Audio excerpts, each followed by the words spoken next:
한국석재 대표 김원드 계열시다. 올해 나이 65 먹었고 평생토록 오석이라고 하는 충남 보령에서만 나는 특수한 암석을 가고 가는 일을 하고 있어요. 오석은 천년이 지나도 변하지 않는 돌로 유명해서 왕릉과 대통령의 비석으로 사용되어 온 희귀하고도 귀한 것입니다.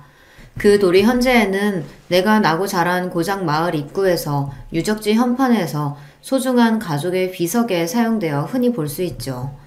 지금은 저가의 중국산에 밀려 경쟁력을 많이 잃었지만 겉면에 흐르는 윤기, 색감부터 성분까지 세계 으뜸가는 돌, 한국 오성의 명맥을 이어가고 있는 일을 하고 있다는 자부심을 갖고 있죠. 그렇다고 인정받는 기술자라기엔 남들 눈에 험하고 힘든 일하고 살아온 것이 또 내 인생이었습니다. 태어난 고향은 전라도인데 어쩌다가 보령에 와서 석공일을 하다 보니 그대로 눌러 살게 되었네요. 여기서 마을 이장님 소개로 만난 아내를 만나 애들 낳고 가정도 꾸렸고요. 내 일이 육체노동 치고도 극한으로 힘든 직종이다 보니 내 아내도 참 고됐을 겁니다. 이건 빤다고 빨아지지가 않네.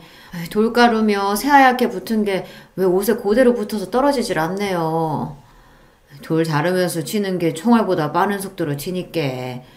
그리고 토치로 암석 표면을 맨들맨들하게 만들다 보면 돌가루가 높은 온도로 마치 폭편만치처럼 튀지. 세상에 무서워라. 그래서 모자가 이렇게 벌집 모양으로 구멍이 숭숭 나는 거구만요. 아유, 무서워라. 당신은 그런 일 괜찮아요? 우리 마누라랑 새끼들 잘 먹고 살아주면 뭐 할만요. 일하다 보면 불로 오석 파편이 튀어 가끔 피부에도 달라붙어 타들어가곤 합니다.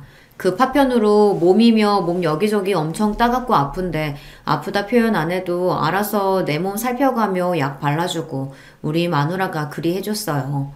힘들기는 해도 벌이는 괜찮아서 생활비도 넉넉히 갖다 주었는데 아내는 그 돈을 아끼고 아껴 썼습니다. 그리고 아낀 돈으로 동네에서 최고 멋진 3층짜리 단독 주택도 지어서 살고 상가 건물도 사고 애들 유학까지 다 뒷바라지 했어요. 그게 어찌 돈 벌어다 준 내 공이 다겠습니까? 이마만큼 잘 살게 된 것은 이런 아내의 덕분이라고 생각하고 표현 못해도 늘 고마워했습니다. 하지만 벌만큼 버는데도 전기요금 아낀다고 시장에서 팔고 남은 야채 한 포대 자루 얻었다고 자랑하며 1시간 넘게 일일이 다듬는 아내를 보며 안쓰러움이 들었죠. 다 내 식구 잘 먹이고 잘 살게 하겠다고 그 고생하는 건데 그리 궁상 떨지 말고 쓸 데 있으면 쓰고 돈 걱정 말고 삽시다. 당신이 이렇게 고생하며 돈 버는 거 누구보다 내가 잘하는데 어떻게 허투루 돈을 쓰겠어요. 이런 고마운 아내는 아들, 딸 하나씩 낳아 건강하게 잘 키워줬습니다. 애들한테 대놓고 표현하지는 않았지만 나같이 돌가루 먹는 힘든 일은 안 했으면 했는데 다행히 아들은 공부를 썩 잘하더니 대학원까지 가서 박사님이 되었습니다. 그리고 유명한 대기업에 들어가서 연구원으로 들어갔어요. 우리 딸은 스페인에 유학을 갔는데 거기 사람을 만나 국제 결혼해서 아예 눌러 살고 있습니다. 딸이 너무 그립지만 그래도 편지도 보내고 연락은 종종 해와요. 거기서 사위도 돈 잘 벌고 좋은 집에 살면서 손주도 하나 낳고 잘 살고 있는 것 같으니 이만하면 되었죠. 이렇게 말하면 뭐 부러울 것 없는 인생인가 보다 하시겠지만 이제부터 좀 들어주세요. 돈 아낀다고 고생해서 그런가 착한 내 아내는 약 10년 전 병을 얻었습니다. 내가 하는 일을 놓을 수가 없어서 아내가 아픈데도 바로 옆에서 병간호도 제대로 못 해줬어요. 대학생이던 딸과 간병인이 낮에 교대로 보고 나는 일 마치고 저녁에 아픈 아내를 보러 갔습니다. 그러면 아내는 내가 귀찮다고 얼굴 봤으니 집에 가라고 자꾸만 보내려고 하는 겁니다. 바쁜데 뭘 맨날 와서 봐요. 나 멀쩡한 얼굴 봤으니까 빨랑 집 가서 저녁이나 챙겨 먹어요. 경호 아줌마한테 부탁한 반찬이랑 국 있으니까 국은 꼭 데워서 먹고요. 그래요. 내가 알아서 잘 먹을게. 평생 당신이 나 뒷바라지 해줬지 내가 뭐 해준 게 있나. 이럴 때는 남편한테 조금만 심부름이라도 시켜줘. 나 뭐 할 거 없을까? 됐어요. 평생 무거운 돌 갖고 씨름하는 양반이 이런 간병을 어떻게 해요. 선영이랑 간병인 아줌마가 잘 해주고 있으니까 걱정 마시고 매일 오지 좀 마요. 그리고 나 없다고 혈압약 빼먹거나 화상 바르는 연고 잊지 말고, 응? 자기 몸 아픈데 내 약이며 밥이나 걱정하는 아내가 측은했습니다. 그때는요, 근방서 제일 비싼 병원에서 잘 치료받으면 금방 낫고 집에 돌아올 줄 알았습니다. 근데 그게 아니었다란 말입니다. 아내 몸에 있는 이 육실할 암덩이들이 생각보다 빨리 퍼져서 떨어질 생각도 안 한다고요. 그래서 아내의 몸은 갈수록 뼈만 앙상해지고 곱던 얼굴은 해골처럼 변해갔습니다. 그런 모습을 보는 게 괴로울 지경이었어요. 무식한 내가 어떻게 해줄 도리가 없었으니까요. 서울 좋은 병원으로 옮기면 나을까 해서 서울 최고 병원으로 바꿔봤지만 거기서도 이미 손 쓸 수 없는 상태라는 절망적인 말만 돌아왔습니다. 결국 아내는 암 선고받고 2년도 못 살다가 곁을 떠나고 말았습니다. 순진하고 예쁜 나이에 나한테 시집와서 호강도 제대로 시켜주지 못하고 고생만 하다가 그 젊은 나이에 갔으니 얼마나 그 인생이 원통합니까? 아들은 회사 다닌다고 타지에 나가 살고 또 아내 떠나보낸 뒤 이듬해 딸마저 스페인으로 유학을 가버렸으니 난 정말 혼자 남았어요. 아내 없이 혼자 어찌 살아가나 막막하고 두려웠는데 산 사람은 또 산다고 그냥 사라지대요.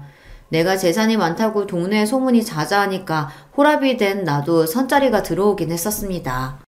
평생 남자들끼리 부대끼며 힘쓰고 몸쓰는 일만 하던 나 같은 놈이 여자랑 연애하고 그런 낯간지러운 행위는 잘 못하겠어요.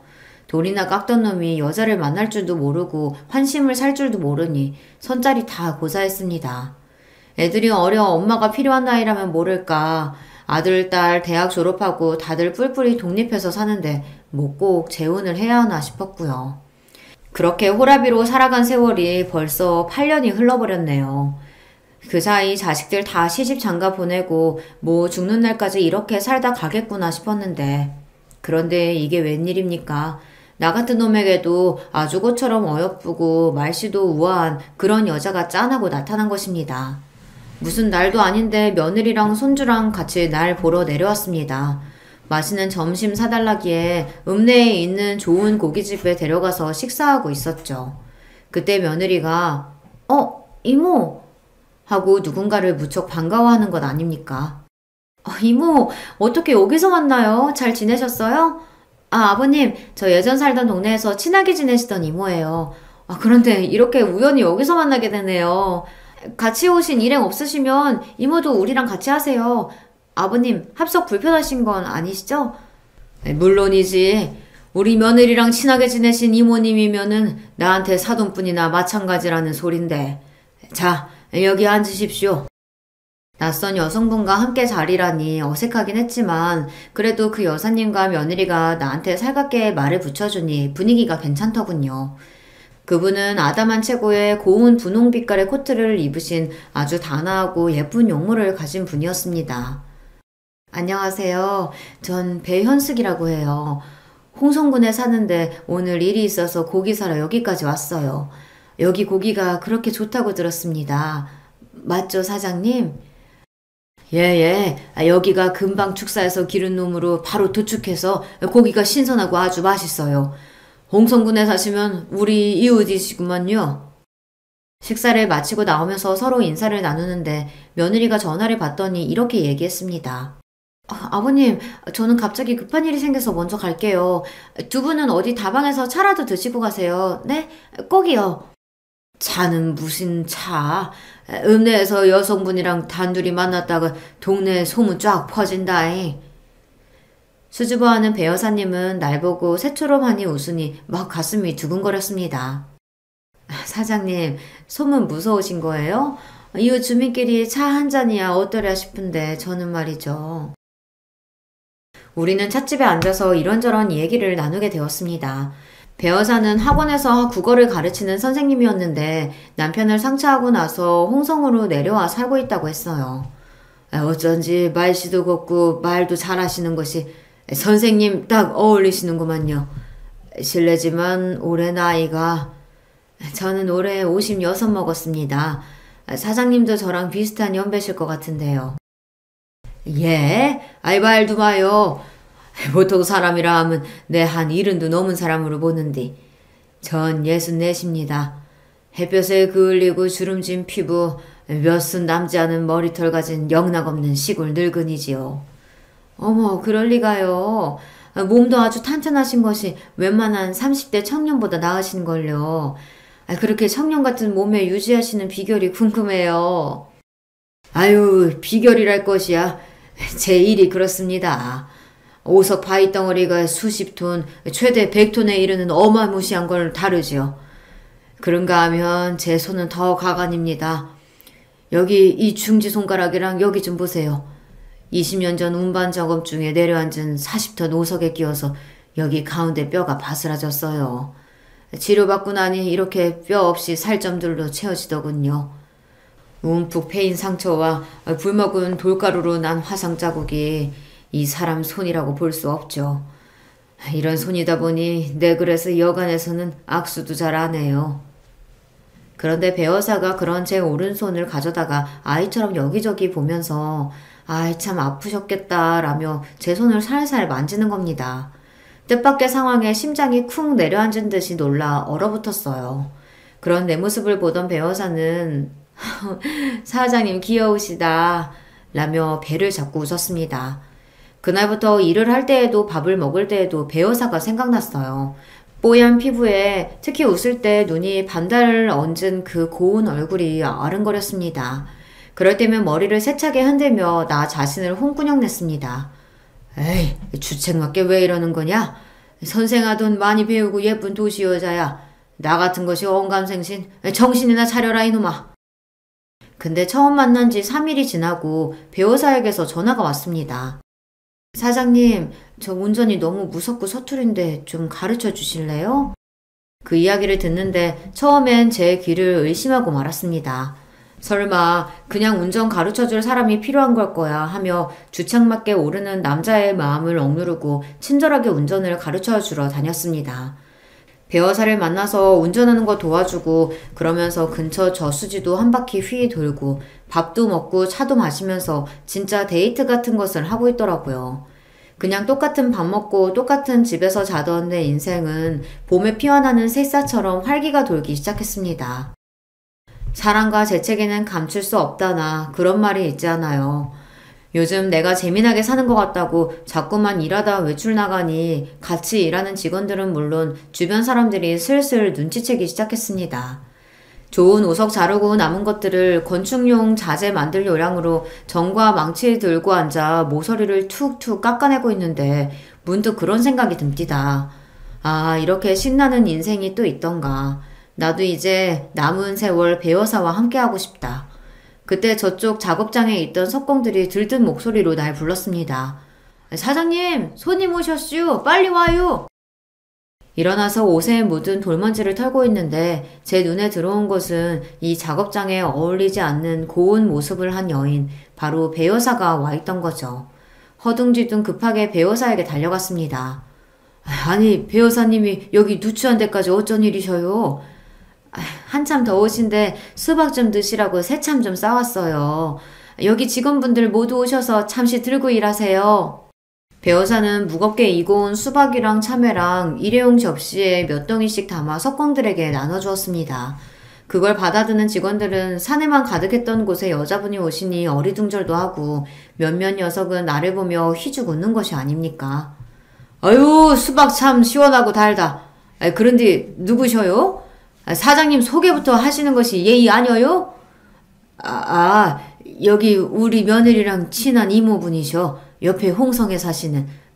배 여사님, 저 이리로 오십시오. 겸연쩍게 웃으며 직원들에게 소개하고 후다닥 배 여사를 데리고 사무실로 모시고 갔습니다. 여기가 시원해요. 작업장은 뜨거운 토치에 기계들이 위험하고 또 덥습니다. 어쩐 일로 저 일하는 곳까지 연락도 없이 왔어요? 사장님이 일하시는 곳이 궁금해서요.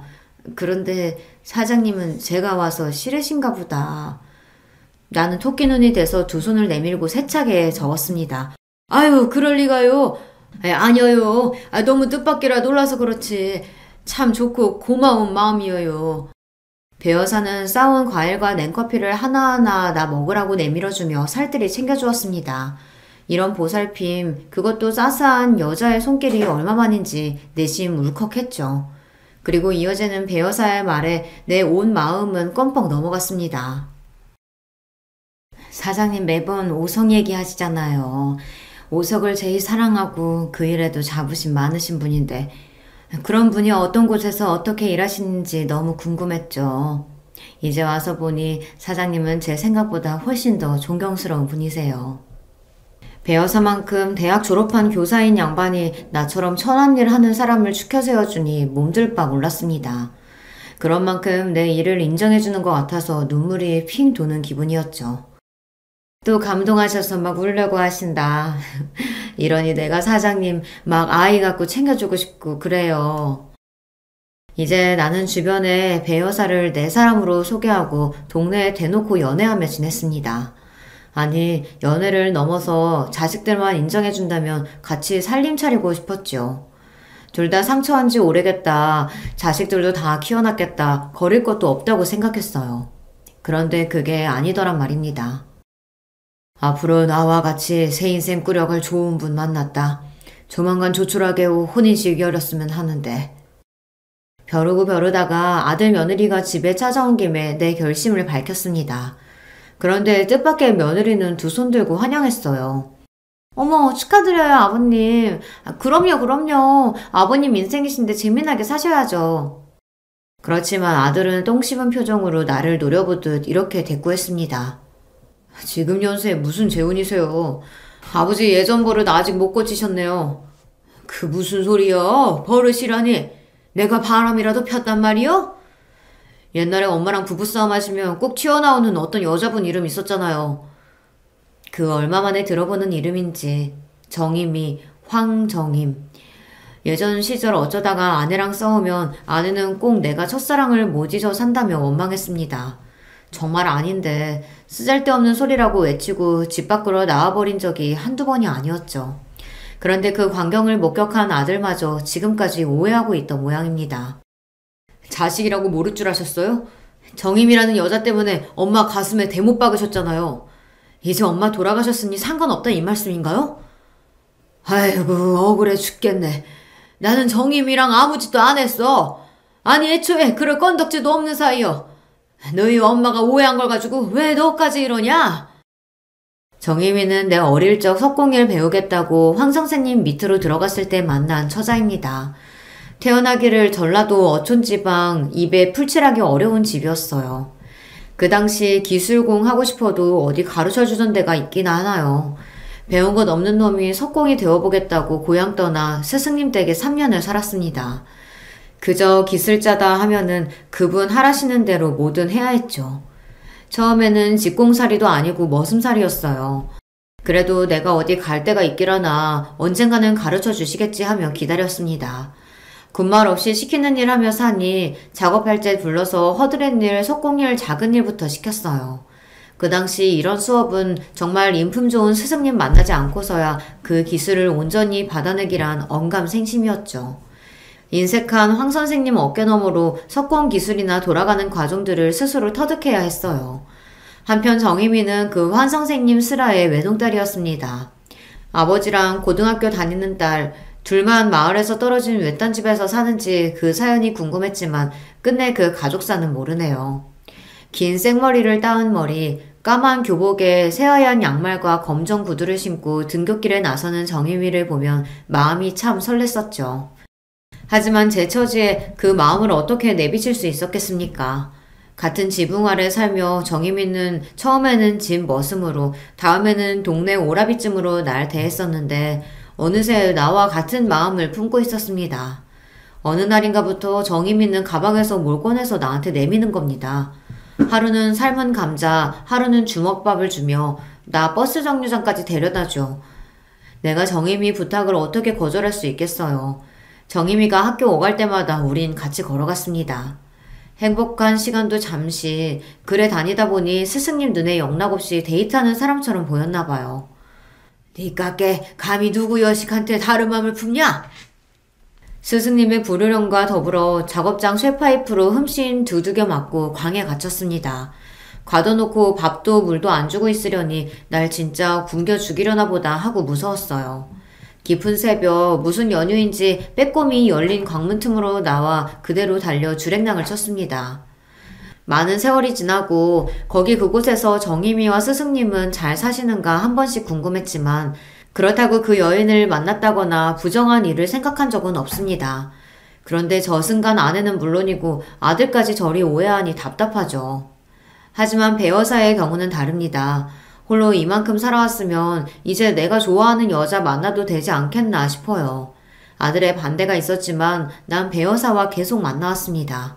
그 착하고 아름다운 여인을 점점 깊이 사랑하게 되었어요. 그러고 보니 늘 배 여사에게 받기만 해봤지 내가 제대로 된 선물 하나 못해줬네. 뭐 갖고 싶은 거 있는가? 수줍은 듯 배시시 웃는 배 여사는 생각해볼게요 말만 하고 뭐 요구하지도 않아요. 사람 애간장 녹일 만큼 말은 또 어찌나 예쁘게 하고 늘 나를 챙겨주는 그 마음이 고마워서 무슨 선물이 없을까 고민하다가 며느리에게 물어봤습니다. 며느리는 여자들 목이나 귀에 하는 진주 세트나 금붙이가 좋을 것 같다고 해서 서울 종로까지 가서 배 여사 선물을 샀지요. 오랜만에 서울 온 김에 손주 녀석이나 보러 갈까 해서 아들 사는 집 앞 슈퍼에서 뭐 사들고 갈 걸 고르고 있었어요. 그런데 익숙한 목소리가 들려왔습니다. 이모, 이제 우리의 계획이 결실을 맺어간다. 시부가 청혼할 기세인가 봐. 글쎄 나한테 여자한테 뭐 좋은 선물 없겠냐고 물어보시더라고. 원래 잘하던 거니까 실수 없게 잘할 수 있지? 그 노인의 재산 다 뜯어낼 때까지는 정체 잘 숨기고 더 구워 삶으란 말이야. 알겠죠? 이건 분명 나를 놓고 배 여사와 며느리 둘이서 꾸민 더러운 가짜 연극판이었던 것입니다. 소름 돋는 사실을 알고 나서 몇 날 며칠 괴로움에 몸부림쳤는가 모르겠어요. 그리고 난 아주 어둡고 무시무시한 계획을 세우고 실행하기 위해 나섰습니다. 외로운 호라비 마음 이용해서 재산 뜯어내려고 드는 저 꽃뱀년들을 내가 박살내버리고 말 거다. 휘잉 바람이 세차게 부는 이곳은 오석 채석장입니다. 머리가 깨질 것 같네. 근데 여긴 어디야? 이렇게 춥고 바람이 부는데 내가 누워있던 걸까? 어머, 여기 10m는 좋게 되나봐. 무서워. 아유, 기집애야 조용히 좀 해. 잠을 잘 수가 어머, 이게 뭐래? 여기 어디야? 윤희야, 우리 왜 이런 곳에 있는 거니? 두 여자는 뜻밖의 상황에 어찌할 바를 모르고 무섭다고 아우성이었습니다. 네, 저는 그 사기꾼들을 굴착기 버킷에 태우고 상공 5m 위에 그들을 떠 올려놓고 있었던 것입니다. 숙녀분들, 거기서 그렇게 흥분하고 있다가는 굴착기 밖으로 떨어집니다. 그럼 5m 아래로 떨어질 텐데 어디 하나 부러지지 않겠어요? 나는 굴착기 조정석에서 그들을 향해 이렇게 소리쳤어요. 아버님이 우리 여기 둔 거예요? 도대체 왜요? 빨리 내려주세요. 좋은 말 할 때 내려주시라고요. 그 이해를 정녕 몰라서 묻냐? 사기꾼 너희들이 더 잘할 것이 아니냐? 내 당신들 비석만큼은 A급 5석 제일 좋은 놈으로 해줄 테니까 죗값 받고 가시게들. 난 레버를 당겨 그들이 타고 있는 버킷 각도를 변경했습니다. 버킷에서 떨어질 듯한 두려움을 느낀 그들은 버킷 안쪽으로 다급히 숨었습니다. 잘못했어요. 내가 잘못했으니까 노예원 풀어주세요. 사장님 이렇게까지 하실 분 아니잖아요. 배 여사는 눈물을 흘리며 두 손 모아 싹싹 빌며 나에게 용서를 구했습니다. 하지만 며느리는 핏발 가득 선 눈으로 날 매섭게 노려보며 소리쳤어요. 아버님 손주요. 아버님이 이러시는 걸 지연이가 알면 어떻게 될까요? 아버님 성격에 그 죄책감 안고는 못 사세요. 안 그래요? 그 말을 들으니 아들, 손주 얼굴이 그려졌습니다. 내가 이성을 잃고 지금 무슨 짓을 하고 있는 건지 정신이 퍼뜩 들었습니다. 마음 같아서는 이들을 채석장에서 아예 어떻게 해버리고 싶었지만 끝까지 갈 용기가 없다는 걸 깨닫고 말았죠. 결국 굴착기 버킷을 땅에 내려서 그들을 보내주기로 했습니다. 발이 지면에 닿자마자 그 두 여인은 혼비백산해서 도망쳐버렸고요. 그들을 바라보며 나는 굴착기 조정석을 떠나지 못하고 들고 있던 막걸리를 마셨습니다. 밤하늘에 수놓아진 별에 대고 사는 것이 왜 이렇게 쓰고 아픕니까? 더 살면 얼마나 더 험한 꼴을 당할라나요? 이렇게 엄마 생각하며 울었어요. 경찰한테 끌려갈 각오로 집에 돌아와 기다렸지만 여러 날이 지나도록 조용했습니다. 며느리랑 배 여사가 내가 벌인 짓을 경찰에 신고라도 할 줄 알았는데 다른 가족들도 모두 채석장에서의 일을 모르는 눈치더군요. 저들이 해온 일이 발각당할까 봐서 다른 사람에게 말 못하고 감췄구만. 나도 이 일을 덮고 넘어가려고 했어요. 처음에는 말입니다. 그저 하던 석공일이나 하면서 밤에는 괴로운 심정 잊고 싶어서 술만 마셔대고 그렇게 살았어요. 그러던 어느 날 우리 석재 작업장에 배 여사가 나타났습니다. 싸들고 온 김밥이랑 어묵탕을 직원들에게 나눠주고 삼삼오오 모여 새참하며 재미나게 이야기를 하고 있더군요. 아무렇지 않은 듯 날 찾아온 그 여자가 기막히고 분했습니다. 저기, 나 좀 봅시다. 작업장 후미진 곳에 데려가서 배 여사에게 따져 물었습니다. 날 바보 등신 같은 놈으로 아슈?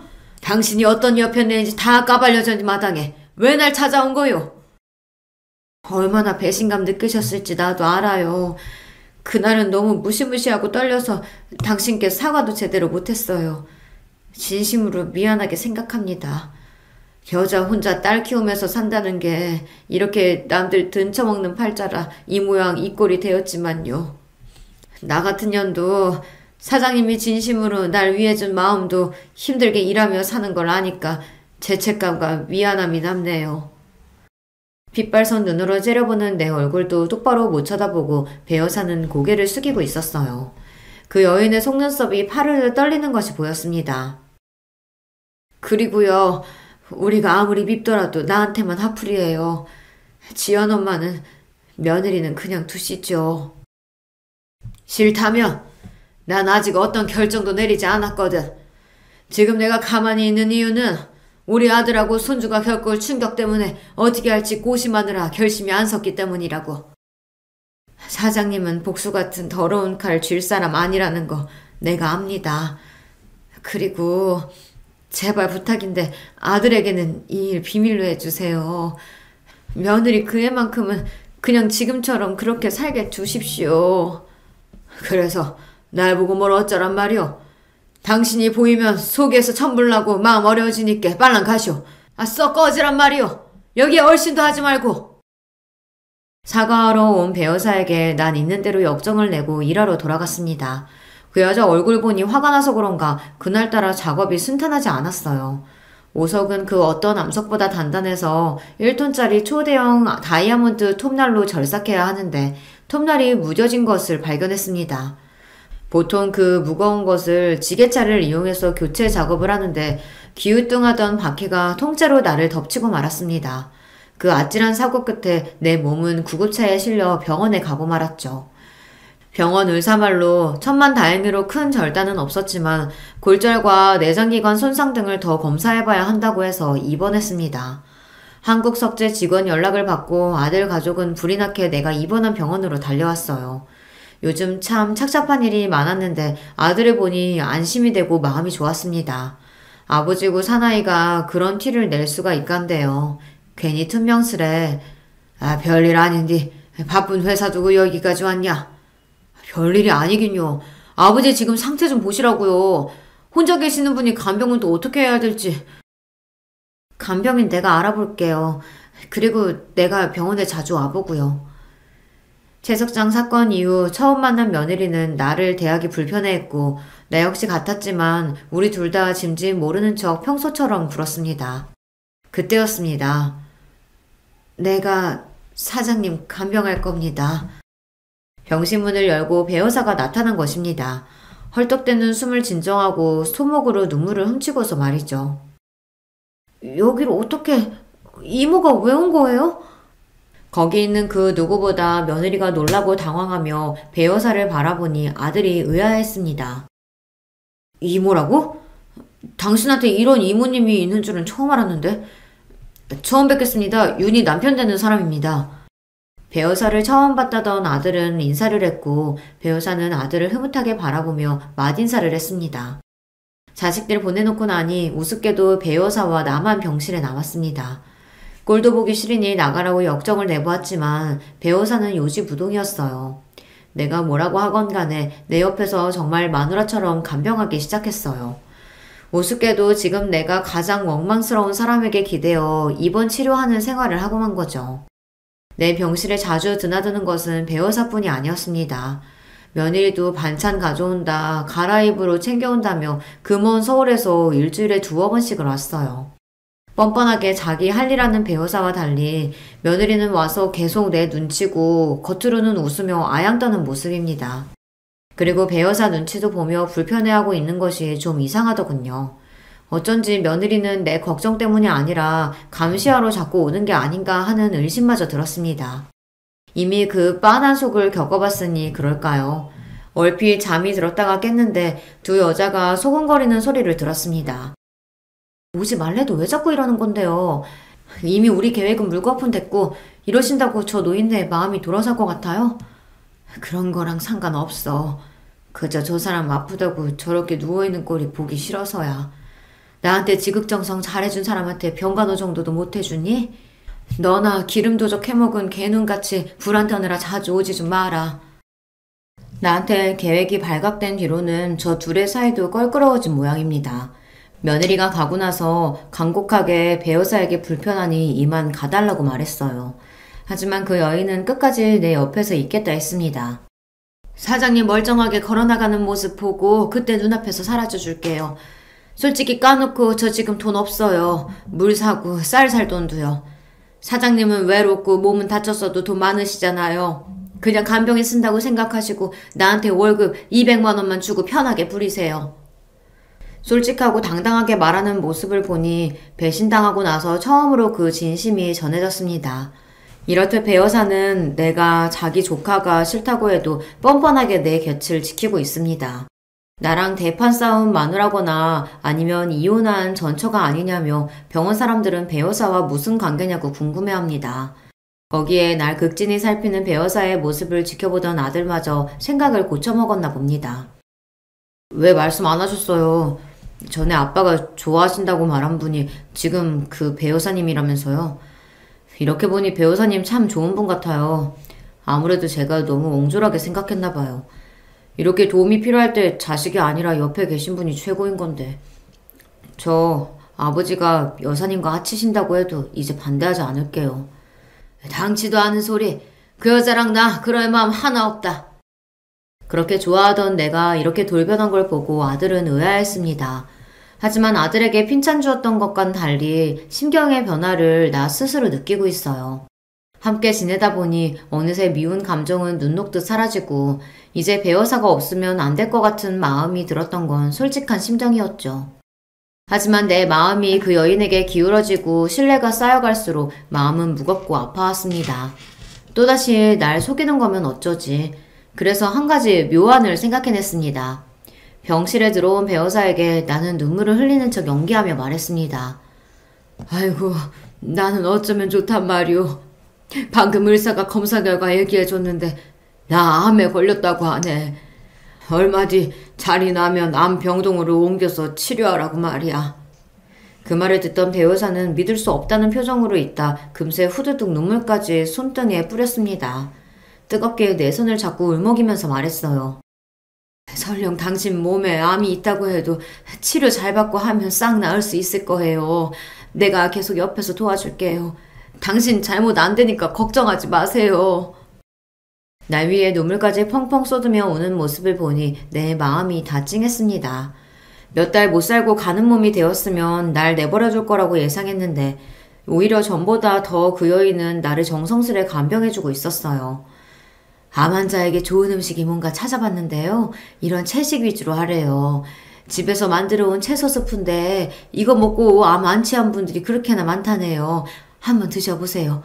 입에 안 맞아도 약이라 생각하고 꿀떡꿀떡 넘겨요. 내 거짓말에 속아서 더 열심히 날 간호하는 배우사에게 미안한 마음이 정말 커졌습니다. 이 일을 사실대로 토해내야 하는데 언제 해야 하나 갈팡질팡 하던 어느 날 일이 터지고 말았죠. 병실 문을 닫고 나를 보며 들어오는 배우사의 표정이 심상치가 않았습니다. 몸 뒤로 막 검은 연기가 뻗어나가는 듯이 저승사자처럼 보여서 그 기에 눌려버렸어요. 배 여사는 잔뜩 가라앉은 어조로 이렇게 내뱉었습니다. 사장님이 절 된톡 속였었네요. 나 아까 들어 알게 됐어요. 간호사 데스크에 가서 언제 암 병동으로 옮기나 물어보니 사장님 암 같은 거 없다더군요. 암이라는 말은 날 못 믿어서 내가 어떻게 나오나 시험하기 위해 지어낸 말이죠. 배 여사는 얼굴이 벌개지고 몸을 부들부들 떨고 있었습니다. 내가 한 거짓말 때문에 얼마나 큰 배신감을 느낀 걸까요? 하지만 내 속마음과 달리 비꼬듯 얘기하며 그 여인에게 상처 주고 싶었습니다. 당신이 나한테 오석 같은 여자가 되어주길 바랬거든. 하지만 며느리랑 짜고 내 돈 먹을 생각에 의도적으로 접근했던 걸 알고서 이 여자는 불량 암석이구나. 간판으로도 못 쓰는 그런 돌이구나 했는데 그래놓고 이제 와서 자꾸만 잘해주니 헷갈리잖아. 또 한번 사람 상처 주지 말고 어디 한번 솔직하게 말해봐. 응? 그러면 내가 고생한 값 쳐서 한 1억 떼줄게요. 그래요. 나는 돈밖에 모르고 사는 벌레였어요. 그래도 그 많은 사장님 돈은요. 나중에 죽고 나서 아들네한테 남겨줘요. 나한테는 그저 간변 월급이나 떼먹지 말고 주시면 됩니다. 나 배어숙이 인생도 참 박복하기도 하지. 이제 좀 정착해서 착하게 살아볼라 했는데 하늘이 도와주질 않네요. 나 집에 다녀옵니다. 그럼 쉬세요. 나한테 애써 씁쓸한 웃음을 보이며 돌아서던 배 여사는 몇 걸음 가다가 우뚝 서서 뒤돌아 서 있는 채로 나지막하게 물었습니다. 한번 사고치면 영 그 사람 못 쓰게 되는 것인가요? 날 그렇게 못 믿었어요? 이제 조금 서운하려고 하네요. 이렇게 말하고는 그대로 병실 밖으로 나갔습니다. 하지만 금방 돌아올 줄 알았던 배 여사는 그 뒤로 병실에 오지 않았어요. 배 여사의 빈자리는 아들이 고용한 간병인 아줌마로 빨리 대신해서 날 도왔지만 그게 불편하기만 했어요. 간병이라는 것이 환자의 마음을 하나하나 살피고 눈치껏 하는 것이다 보니 배 여사가 있을 때만큼 편하지 않았습니다. 3일이 지나도 모습을 드러내지 않으니 그제야 알 수 있었습니다. 배 여사는 돌아오지 않겠구나. 심장이 툭 내려앉은 듯 불안하고 속이 쓰려왔습니다. 그러고 있는데 내 옆 병실을 쓰는 형님이 물었어요. 김 사장, 그 배 여사인가 하는 분은 이제 안 오는 것이요? 아무리 물어도 입을 다무니까 내가 둘이 어떤 관계인지 잘은 몰라도 그만 용서해줘. 나이 70 넘고 80 넘고 해봐. 악연이든 그게 뭐로 이어진 인연이든 간에 지금 내 옆에 같이 얘기하고 밥 떠먹여주는 사람이 최고인 거요. 게다가 그 여자는 김 사장 많이 애끼고 좋아하는 것만 같더만. 배 여사가 그리운 마음인지 간병인으로서 살뜰히 챙겨준 솜씨가 아쉬운 건지 잘 모르겠지만 그래도 한 가지는 확실히 알 수 있었습니다. 나에게는 배 여사가 정말 꼭 필요한 사람이라는 것을요. 얼마 뒤 병원에서 퇴원하자마자 난 바로 배 여사를 만나러 가기 위해 홍성집에 가봤습니다. 그런데 배 여사 집은 텅 비어 있었고 꼭대기층에 산다는 집주인에게 물어봤어요. 여기 1층 살던 배씨성 가진 분요? 얼마 전에 이사 나갔어요. 원래 딱 1년 계약하고 아직 2달이나 남았는데도 서둘러 나가대요. 가볼 만한 곳은 샅샅이 찾아봤지만 어디서도 배 여사의 행방은 찾을 수 없었어요. 심지어 며느리조차 모르겠다고 했습니다. 며느리는 이모가 자기 전화도 받지 않는다고 투덜거렸어요. 속상하게 만든 나를 떠난 거야 그렇다 치지만 이사 나가고 자기 조카한테까지 연락 끊고 잠적할 사정이 무엇입니까? 난 이상하게 자꾸만 배 여사가 불안하고 걱정이 되었습니다. 근데 기다리던 배 여사의 전화가 왔습니다. 마지막으로 사장님 목소리 듣고 싶어서 전화해봤어요. 나 참 질척이고 구질구질하죠. 여기 저수지 보며 내 삶을 돌아보니 그럽디다. 처음부터 그런 모양새로 살려던 건 아니었는데 어쩌다 보니 감옥에도 다녀왔고 먹고 산다고 사람 이용해 먹던 걸레 같은 날 누가 좋다고 하겠어요. 사장님도 내가 꾸며낸 국어 선생하던 그런 여자가 좋았던 거 아니에요? 나도 돌아가신 사모님처럼 아니면 첫사랑 여자처럼 만났으면 꽤 괜찮게 그리 살 수 있었을까요? 수학이 넘어 들리는 목소리가 이미 술에 잔뜩 취해 꼬부라져 있었고 더 큰 걱정은 나쁜 마음 먹기 전 마지막 할 말을 하는 사람 같았다는 겁니다. 난 몹시 다급해져서 계속해서 어디냐고 물었어요. 그래도 묵묵부답인 배 여사에게 격앙된 목소리로 말했습니다. 당신이 모여도 좋으니 딱 한 번만 만나실다. 응? 지금 어디요? 위치를 듣자마자 난 번개같이 차에 올라타 배어사가 있다는 저수지로 몰았습니다. 저수지 주변을 찾아보다가 얇은 옷가지가 바닥에 펄럭이며 위태롭게 서 있는 배어사를 볼 수 있었어요. 보자마자 우리는 서로 거칠게 끌어안았습니다. 그 저수지에서 눈물의 화해를 하고 또 서로의 마음을 확인하고 말았죠. 배어사를 내 집에 데려와서 그날부터 같이 살기로 했습니다. 다 늙어서 하는 사랑이라지만 이젠 어디 눈치 볼 것도 거칠 것도 없으니까요. 더 이상 마음 속이지 말고 지금 느끼는 대로 믿는 대로 살고 싶었습니다. 하지만 우리의 동거 생활은 머지않아 발각되고 놀라운 사실 앞에 서고 말았죠. 얼마 뒤 집에 찾아온 며느리가 나와 배어사가 함께 있는 집을 보고서는 기겁하며 놀랬습니다. 나와 배어사를 번갈아 보던 며느리는 배어사를 쏘아보며 날카롭게 말했어요. 설마 두 분 같이 살고 있는 거예요? 연락도 두절되더니 이러고 사셨어? 귀엽고 사고를 치고 말았네. 아버님 꼬셔보라고만 했지. 엄마가 그렇게 나오면 이 집안 관계가 얽히게 됐는데 진짜 콩가루 집안 만들 셈이야? 나도 어쩔 수 없었어. 그리고 이런 말 어떨지 모르지만 어쩌면 네가 이유당할 수도 있잖아. 그러면 내가 너희 시아버지와 결혼하는데 아무 문제 없지. 나와 배어사가 진심으로 사랑하는 사이가 된 것을 알게 된 며느리는 배신감에 목소리가 떨려왔습니다. 뭐? 엄마 진짜 이런 사람이야? 남자한테 빠져서 딸까지 이혼시킬 양반이네? 아니, 난 지금 그대로 잘 살 거야. 게다가 이 집안에 장손도 낳아준 몸이라고. 물러나야 할 사람은 바로 엄마라고. 맞죠, 아버님? 아버님은 자식들 물러나고 여자나 선택할 분 아니시잖아요. 그래, 상관없어. 사장님이 그리 결심한다면 나도 군말 없이 따를 거다. 너와의 관계, 그것 빼고는 내 과거 모두를 사장님한테 털어놨었고 그거 알고도 날 받아주신 분이야. 잠깐만. 내가 잘못 들은 건가? 엄마라니 배어사를 왜 그렇게 부르냐? 며느리가 시집올 때 만난 안사도는 분명 배어사가 아닌 다른 분이었습니다. 도무지 믿을 수 없는 상황에 놓이니 난 머리가 뒤죽박죽했어요. 난처해하는 며느리는 결국 이야기를 털어놓고 말았습니다. 아버님, 정말 죄송한데요. 저분이 절 낳아주신 친모 맞아요. 결혼식 때 만나셨던 제 친정엄마가 사실은 이모세요. 저분이 감옥에 가면서 어린 저를 이모댁에 맡기셔서 실제로 저를 키워주신 분도 이모고요. 하지만 저한테 엄마는 그분이지 저분은 아니에요. 아무리 그렇다고 해도 그렇지 제 친모가 아버님이랑 이러는 건 말이 안 되잖아요. 그러니까 이 관계 접으세요. 네? 바로 배여사와 며느리는 모녀 관계였다는 것을 알게 된 것입니다. 너무 큰 충격에 어지럽고 한동안 아무 말도 할 수가 없었어요. 배여사는 훌쩍이며 미안하다며 중얼거리고 있었고요. 며느리는 아버님과 당장 헤어져라고 방방 뛰면서 배여사와 옥신각신 싸웠습니다. 듣고 있던 여러분도 믿기지 않으시겠지만 이 모두는 사실이고요. 며느리가 꼭 헤어지라고 자기 친모를 내쫓으라고 내 손을 잡고 신신당부하고 서울로 올라갔습니다. 한동안 넋이 나가있던 나는 정신 차리고 배여사에게 물었어요. 이 놀라운 일을 당신은 끝까지 나에게 숨긴 거요? 배여사는 흐느끼며 울기만 할 뿐 나에게 아무 말도 하지 못했어요.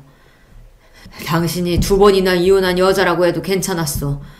한 번 결혼은 유부남인 줄 모르고 당해서 간통죄로 감옥 갔다고 해도 딸 키워보겠다고 돈 많고 병든 늙은이 꼬셔서 후추로 들어가 살았단 말 들었어도 난 당신을 받아들였어.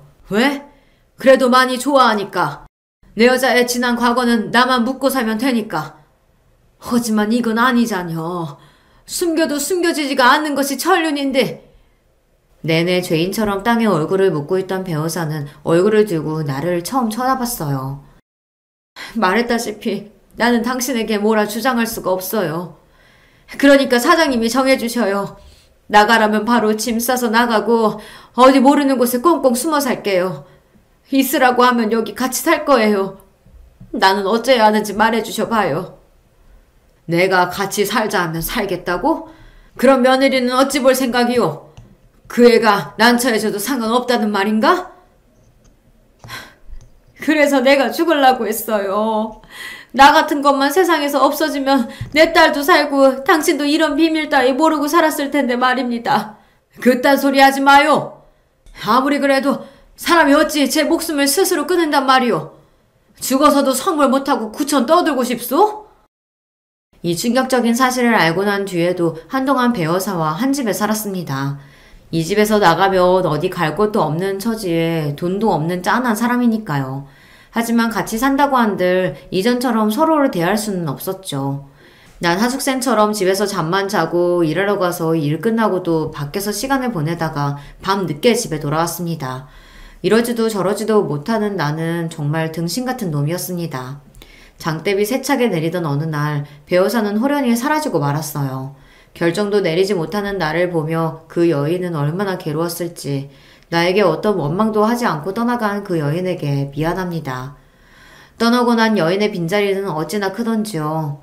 배여사와 같이 살지도 못하고 그렇다고 이 여자를 마음에서 떠나보낼 수도 없는 그런 지경에 와 있는 것입니다. 저승에 먼저 가 있는 진욱이 엄마가 날 미친놈이라고 욕해도 어쩔 수 없지만 말이죠.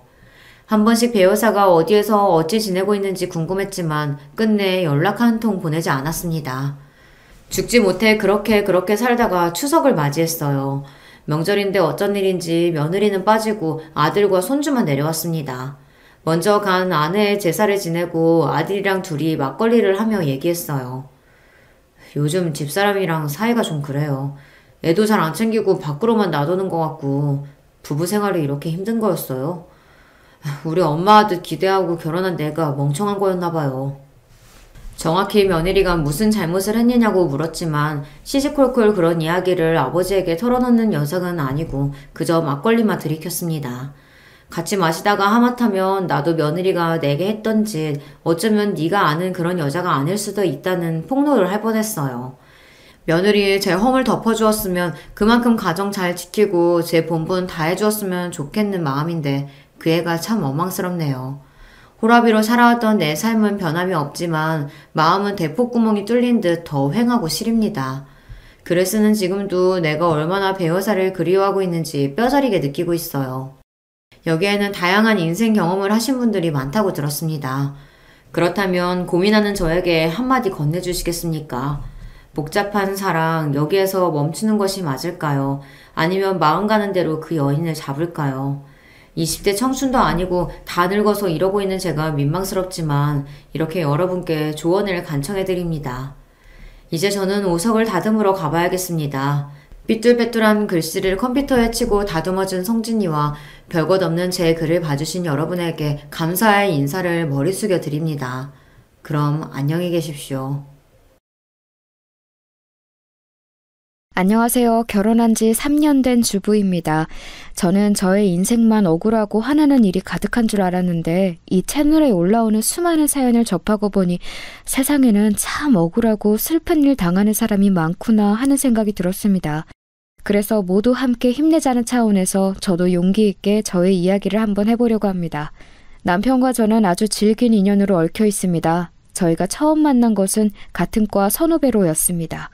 신입생 오리엔테이션이 있던 날 밤 신입생 환영의 의미로 선배들이 무대에 나와서 아이돌 춤을 추는 순서가 있었는데요. 그 무대에 섰던 그 사람을 처음 본 순간을 아직도 잊지 못합니다. 무대에 화려한 조명을 받으며 멋지게 춤을 추는 그 사람의 모습에 저는 정말 첫눈에 반해버렸습니다. 잘생긴 외모에 훤칠한 키, 관객을 의식하며 한 번씩 날리는 윙크까지 저는 한순간에 그 사람에게 매료되어 버렸습니다. 이후로 복학생이었던 그 사람과 수업 하나를 같이 듣게 되었는데 공교롭게도 같은 조별과제 일원으로 편성이 되면서 급속도로 가까워졌습니다. 제가 첫눈에 그 사람에게 반했던 것처럼 그 사람도 제게 첫눈에 반했다고 하더군요.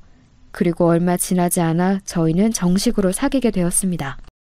그렇게 시작한 제 첫 연애는 순탄치 않았습니다. 처음 한두 달은 정말 구름 위를 걷는 것만 같이 행복했습니다.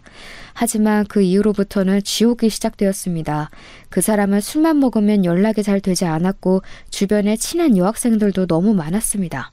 행여라도 그 친한 여학생들과 함께하는 술자리에서 연락이 되지 않는 날에는 정말 정신병에 걸릴 것만 같았습니다.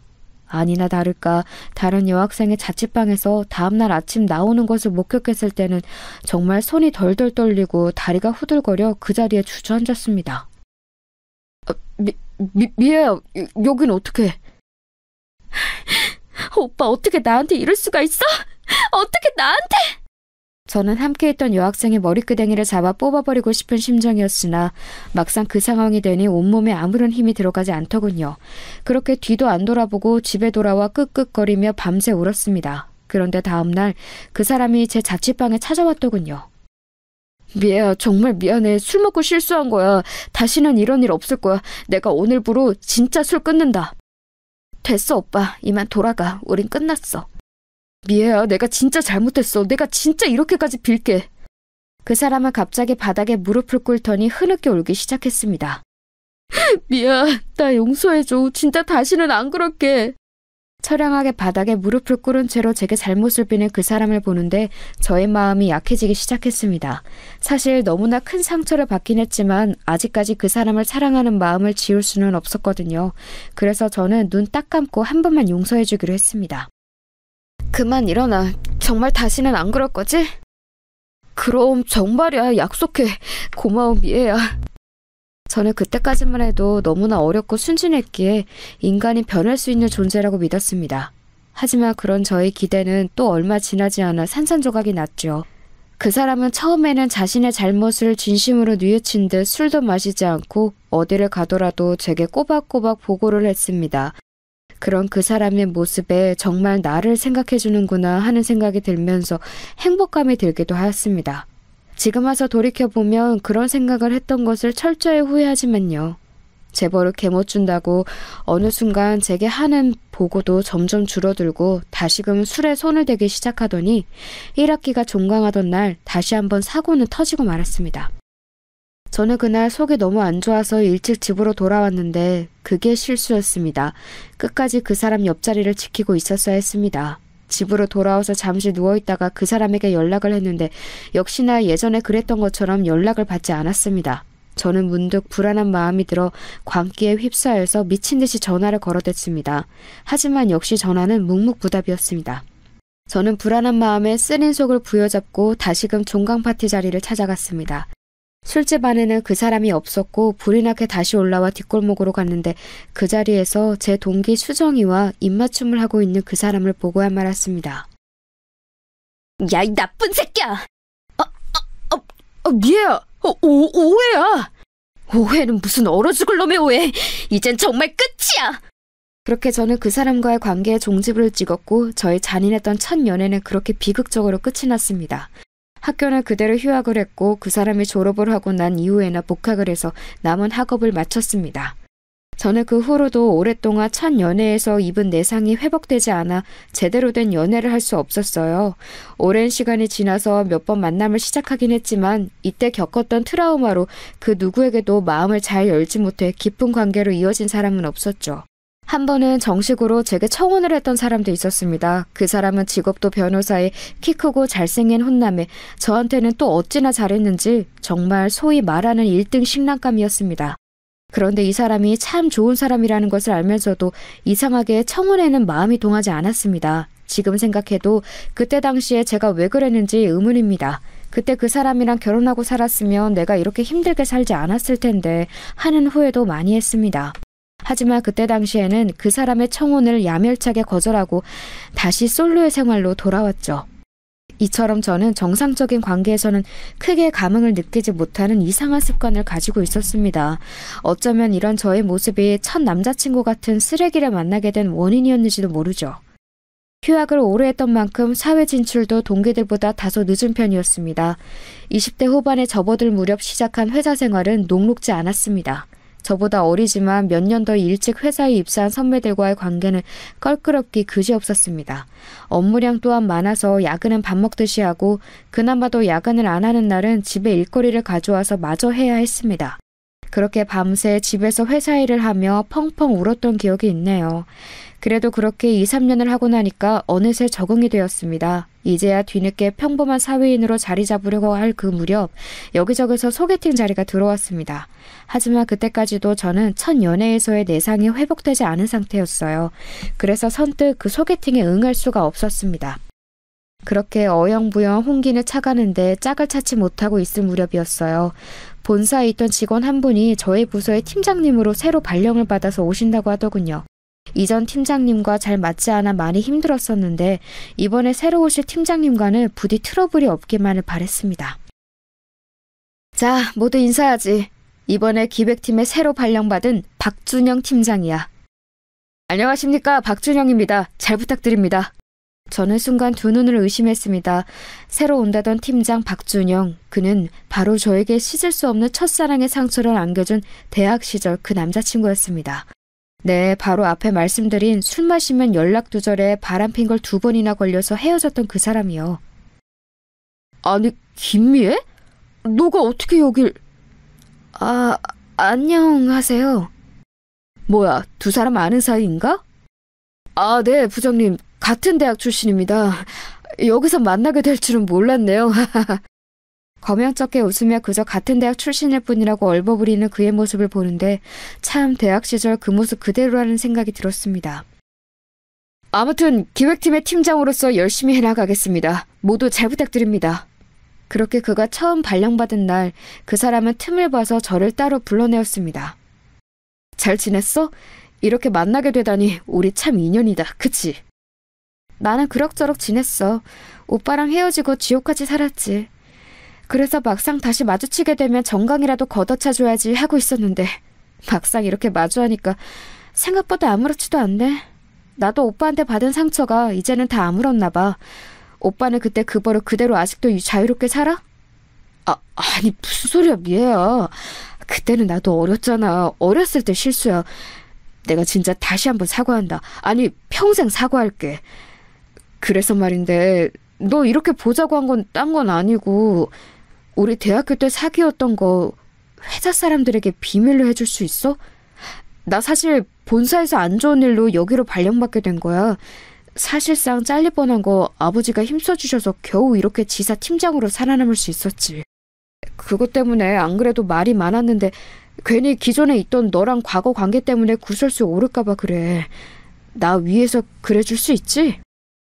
처음 온 날부터 따로 불러내서 무슨 얘기를 하려 그러나 들어봤는데 제가 그동안 어떻게 지냈는지 잘 살고 있는지 그런 것이 궁금하기보다 회사 내에서 자신의 안위만을 생각하는 그 사람의 모습을 보면서 역시 사람은 변하지 않는구나 하는 생각을 했습니다. 그래도 오히려 환상 속에만 두고 영원히 미워하기보다 이렇게 실제로 마주하고 생각보다 과거의 상처가 아무렇지 않은 저 자신의 모습을 보는 것이 나쁘지 않았습니다. 이쯤 되면 이 사람과의 과거는 완전히 떠나보내고 제대로 새로운 사랑을 시작할 수 있겠다 싶었습니다. 그 이후로 그 사람과는 팀장과 팀원으로 서로 쿨하게 지냈습니다. 업무 외적인 대화는 거의 하지 않았어요. 그 사람도 안 좋게 자촌되어서 온 것이니 몸을 사리는 듯 했고 저도 더 이상 그 사람에게 어떠한 감정도 남아있지 않았기 때문에 마치 이별 뒤에도 서로 잘 지내는 헐리우드 커플들처럼 그렇게 각자의 회사 생활에 집중했죠. 그런데 이제 더 이상 어떠한 감정도 남아있지 않다고 자신의 넘쳤던 마음이 무색해질 만한 일들이 자꾸 생겼습니다. 그 사람은 팀장의 자리를 맡기엔 부족한 사람이었어요. 업무 실수도 잦고 팀을 통솔할 리더십도 부족했습니다. 명색이 기획팀인데 업무 성과가 계속해서 저조하자 여러 번 부장님이나 어른들에게 불려가서 핀잔을 들었습니다. 팀장이 그 사람이 업무에서 빵꾸가 난 것은 대리인 제가 다 메꿔야 했습니다. 그러자면 야근을 밥 먹듯이 해야 했습니다. 어떤 날은 그 사람과 저만 불 꺼진 사무실에 남아 그 사람이 실수한 업무를 만회하느라 밤을 샌 적도 있는데 아무리 헐리우드 커플처럼 쿨하게 대하기로 했어도 그날만큼은 정말 불편하고 어색하더군요. 그렇게 그 사람 때문에 더 과증된 회사 업무로 나날이 보내고 있었을 때였습니다. 그날도 밤새 야근을 하고 졸린 눈으로 탕비실 뒤쪽 휴게 소파에서 눈을 잠시 붙이려고 몸을 기댔을 무렵 옆 부서 직원 2-3명이 커피를 타러 들어왔습니다. 그들은 제가 뒤쪽에 있는지 모르는 눈치였습니다. 기획팀 진짜 불쌍하지 않냐? 어디서 낙하산 팀장 하나 굴러 들어와가지고 팀원들 개고생시키네. 낙하산? 박준영 팀장 낙하산이야? 진짜로? 그것도 몰랐어? 처음 발령받을 때부터 유명했잖아. 박준영 팀장 아버지가 국회의원 박성권이래. 박성권? 민주평화당 원내대표 그 박성권? 와 미쳤다. 엄청 거물의 아들이었구나. 그래. 그래서 본사도 낙하산으로 들어간 건데 본사에 있을 때 초보도 안 하는 발주 실수를 해가지고 아무리 박성권 아들이어도 계속 또 안고 있을 순 없었나 봐. 그 실수로 입은 피해만 몇 억이라지 아마? 그래서 거의 잘리는 거였는데 또 아버지가 손을 쓴 거지. 그렇게 흘러 우리 지사 기획팀까지 오게 된 건데 애꿎은 팀원들만 불쌍하게 됐지 뭐. 에휴, 이래서 우리같이 힘없는 것들이 아무리 발버둥 쳐봤자 힘있는 거물 입긴 하나를 못 당해낸다니까. 우리 아버지는 젊은 적에 국회의원 선거 한번 안 나가시고 뭐 하셨나 몰라. 아휴, 꿈 깨라 꿈 깨. 국회의원은 아무나 하냐? 걔네는 애초에 우리랑 사는 세상이 달라. 우리는 그저 안 잘리고 오래오래 회사 다니기만을 빌자고. 직원들이 그 사람에 대한 안 좋은 얘기들을 신나게 해대는데 저는 그들에게 동조하는 마음이 들기보다는 그 사람이 불쌍해지기 시작했습니다. 그래도 한때는 사랑했던 사람이었다고 미운정이 든 건지 오히려 뒷담화를 하는 직원들이 미워지려고까지 했어요. 그렇습니다. 그 사람은 유명한 국회의원의 아들로 학창시절부터 유명했고 왕자님처럼 자랐기 때문에 모든 사회생활 면에서 서툴렀습니다. 나중에 들어보니 학점도 겨우 졸업할 정도로 간신히 맞췄다고 하네요. 그런데 저는 이상하게 어딘가 하나 부족해 보이는 그 사람의 모습이 끌렸습니다. 일종의 모성 본능 같은 거였나 봐요. 그런데 그 모성 본능이 이번에도 꿈틀꿈틀 다시 올라오고 있었습니다. 저는 그 사람을 따로 불러다 놓고 이야기했습니다. 요즘 오빠 때문에 우리 팀 이래저래 말이 많아. 적어도 기본적인 업무 실수 같은 건 안 했으면 좋겠어. 그런 실수는 팀원들 조금만 배려해도 안 할 수 있는 거잖아. 가끔 보면 오빠는 능력이 딸린다기보다 배려심이 부족한 것 같아. 미안하다 미애야. 나도 이제 지난 실수들 다 만회하고 잘해보려고 하는데 잘 안 되네. 저는 너무 빨리 수긍을 하고 의기소침해지는 그의 모습을 보니까 다시 짠해지기 시작했습니다. 아, 됐어. 이번 보고서도 그냥 내가 할 테니까 오빠는 새 프로젝트 준비나 잘해. 그거는 진짜 실수 없게 해야 된다? 알겠어, 미애야. 항상 고마워. 너 때문에 내가 안 잘리고 회사 다닌다. 됐네요. 나도 나 살자고 이러는 거거든? 그래서 말인데, 미애야, 오늘 끝나고 맥주 한잔 할래? 맥주 한잔 하자는 그의 말이 그 순간 왜 그리도 달콤하게 들렸는지 모르겠습니다. 우리 이제 그러면 안 되는 사이 아니야? 에이, 뭐 어때? 고생하는 팀원 위해서 팀장이 맥주 한잔 살 수도 있는 거지. 그래. 그럼 그렇게 해. 정말 그 제안은 받아들이지 말았어야 했습니다. 술이 한 잔, 두 잔 들어가니 예전에 그 사람과의 좋았던 추억들만 되살아났거든요. 어느새 둘이 꽤 취기가 오른 채로 대화는 계속되었습니다. 나 사실 너랑 헤어지고 반성 많이 했어. 나에게 제일 잘해주고 지고지순했던 건 미애 너뿐이었는데 어린 마음에 철이 너무 없었어. 됐네요. 이제 다 지난 일이니까 오빠도 오빠 짝 찾아서 얼른 장가 가셔. 나도 좋은 남자 하나 물어서 시집갈 거니까. 장가는 무슨. 아무리 찾아도 미애 너 같은 여자는 세상에 없는걸. 그 말을 듣는데 순간 가슴이 설레기 시작했습니다. 저는 당황해서 말을 얼버무렸습니다. 아직도 그런 올드한 방법으로 여자 꼬시냐? 정신 차려. 그러자 갑자기 그 사람은 제 손을 덥석 붙잡고 얘기했습니다. 미애야, 우리 다시 시작하자. 나 너 없이는 아무것도 못해. 회사 생활도 그렇고 내 인생도 너와 헤어지고 나서는 아무런 의미가 없어. 나를 좀 구원해줘. 저의 눈을 똑바로 쳐다보며 단호하게 말하는 그 사람의 모습을 보는데 거부감이 들기보다는 오히려 심장이 더 쿵쾅쿵쾅 뛰었습니다. 그렇게 그 사람이 갑자기 제게 입맞춤을 했고 저희는 그날 밤을 같이 보냈습니다. 지나고 보면 인생에서 가장 후회되는 일 중에 하나이지만 그때는 저 스스로도 저를 막을 수 없었습니다. 다음 날 침대에서 눈을 떴을 때 저는 스스로 머리를 쥐어뜯으며 절규했습니다. 아이씨, 내가 미쳤지? 나 몰라. 이 일을 어떻게 할 거야? 오빠가 책임져. 미안해, 미애야. 그래, 책임질게. 책임지면 되잖아. 우리 정식으로 다시 사귀자. 그 말 진심이지? 그럼 진심이지. 김미애, 이 오빠만 믿고 따라와. 그렇게 저희는 다시 정식으로 교제를 시작했습니다. 처음 연애 때 받은 상처로 불안한 마음이 한가득이었지만 그래도 제 딴에는 회사 일도 우리의 관계도 잘해보겠다고 애쓰는 모습을 보면서 좋은 면만 생각하기로 했습니다. 그렇게 몰래 시작한 사내 연애가 몇 달이 이어졌을 무렵 그때도 차려 근무를 한 다음 날 탕비실에 팀원누가 커피를 타러 들어갔습니다. 그렇게 원두커피를 한 모금 들이키려는 순간 김 대리님 왜 그러세요? 괜찮으세요? 괜찮아. 그냥 잠깐. 저는 순간 엄청난 불안감이 몰려오기 시작했습니다. 설마? 그 길로 불이 나게 약국으로 달려가서 임신 테스트기를 사서 회사 화장실에서 돌아와서 테스트를 했는데 앞불싸 너무나 선명한 두 줄이 제 눈에 들어왔습니다. 저는 그 길로 그 사람에게 달려가 이 사실을 알렸습니다. 뭐? 그게 진짜야? 이거 봐봐. 그 사람은 잠시 고심하는 듯 하더니 제게 조심스럽게 말했습니다. 미애야, 이왕 이렇게 된 거 우리 결혼하자. 우리 부모님이랑 너희 부모님은 내가 잘 설득할게. 그게 정말이야? 저는 그 사람도 저만큼 적잖이 놀라고 당황할 줄 알았는데 오히려 침착하게 결혼 얘기를 먼저 꺼내는 그 사람의 모습을 보니까 그 순간에는 그 사람이 그렇게 든든해 보일 수가 없었습니다. 결혼은 일사천리로 진행되었습니다. 양가 상견례도 번갯불에 콩 구워 먹듯이 해치웠고 시부모님은 제 배가 더 불러오기 전에 주변의 눈을 의식해서 얼른 결혼식을 진행하길 원하셨습니다. 그렇게 식을 올리고 얼마 지나지 않아 예쁜 공주님이 탄생했습니다. 전혀 예상하지도 계획하지도 않은 결혼과 출산이었지만 그래도 제 품에 안겨 새근새근 잠든 공주님을 볼 때마다 결혼을 하길 참 잘했다는 생각이 들었습니다. 그러나 그런 행복감은 아이가 태어난 지 얼마 지나지 않아 산산조각이 났습니다.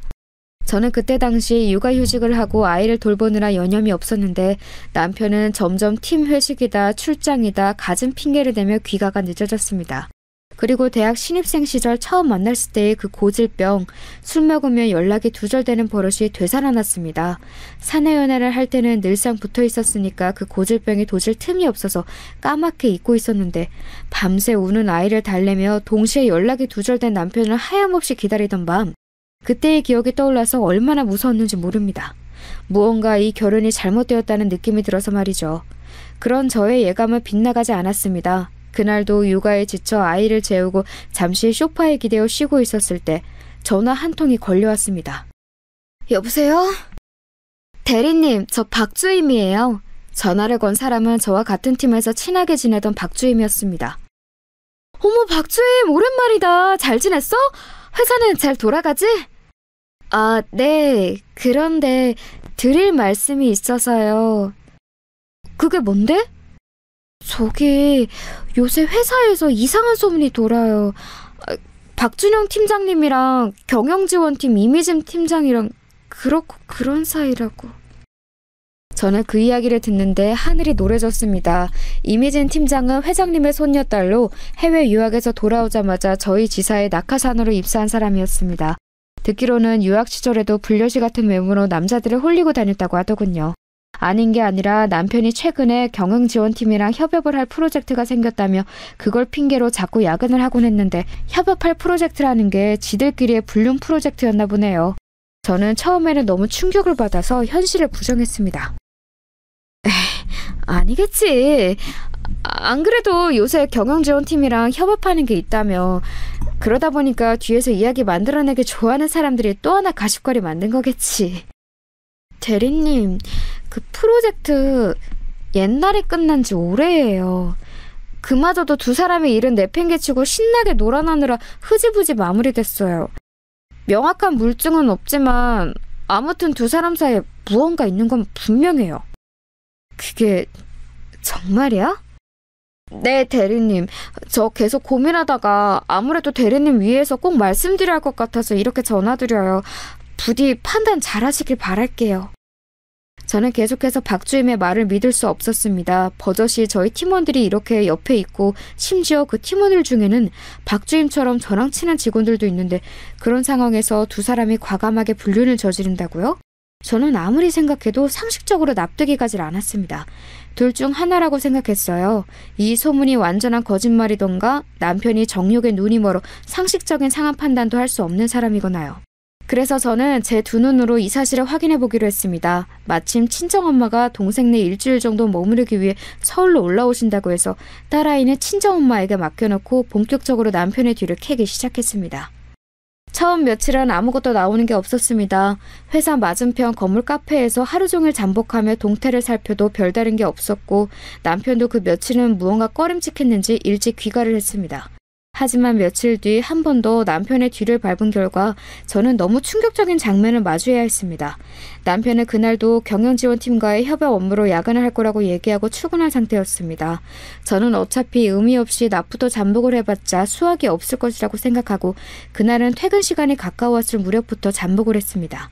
날이 어둑어둑해지고 아직까지 남편이 근무하는 층에는 불이 켜져 있었습니다. 경영지원팀과는 바로 위아래층에 위치하고 있어 다 불을 켜고 아직 근무 중인 것을 알 수 있었죠.